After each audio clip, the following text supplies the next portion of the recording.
Nella sala conferenze del Museo Archeologico Regionale Pietro Griffo di Agrigento si è tenuta la presentazione della pubblicazione L'economia della Sicilia nel 2017, redatta dalla sede di Palermo della Banca d'Italia con la collaborazione delle altre filiali della regione, tra cui quella di Agrigento.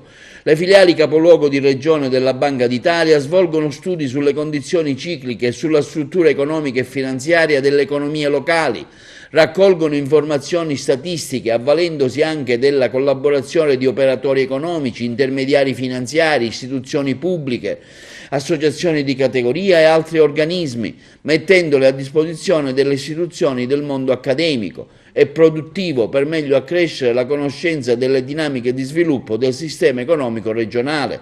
Alla manifestazione sono intervenuti per la Banca d'Italia il dottor Pietro Raffa, direttore della sede di Palermo, la dottoressa Cristina Demma e il dottor Giuseppe Saporito della Divisione Analisi e Ricerca Economica Territoriale di Palermo.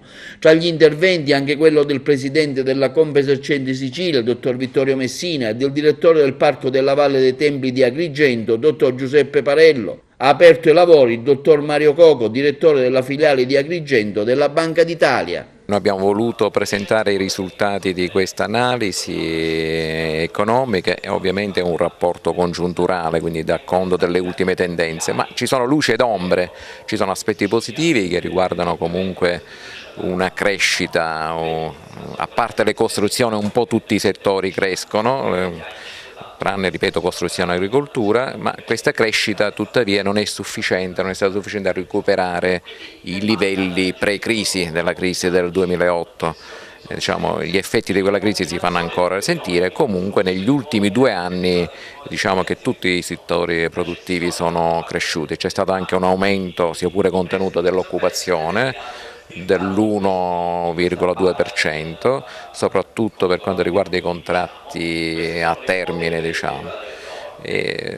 Tuttavia diciamo che ci sono anche delle ombre, abbiamo detto un po'. C'è una regione che comunque un sud che si depaupera perché i giovani cercano le loro opportunità fuori dall'Italia o nelle regioni del nord. Ecco, hanno spaccato sulla nostra provincia, sulla provincia di Agrigento in particolare. Sulla provincia ho anticipato qualcosa appunto sul turismo, abbiamo invitato anche il dottor Parello che è il direttore, come sappiamo, del Parco della Valle dei Templi, che darà una testimonianza positiva sull'impatto del turismo. Per il resto conosciamo le caratteristiche di Agrigento strutturali, insomma una provincia che certo non si distingue per la cifra industriale. Tuttavia ecco, è chiaro che sarebbe auspicabile una maggiore efficacia dell'azione pubblica, degli investimenti pubblici qui ad Agrigento. C'è questo fenomeno dell'emigrazione intellettuale che purtroppo riguarda anche significativamente Agrigento. Quindi diciamo che ci sono dei dati ancora strutturali e speriamo che ovviamente c'è bisogno anche di investimenti privati, però l'investimento privato non parte se non c'è l'investimento pubblico, quindi qui il ruolo della Regione è anche importante.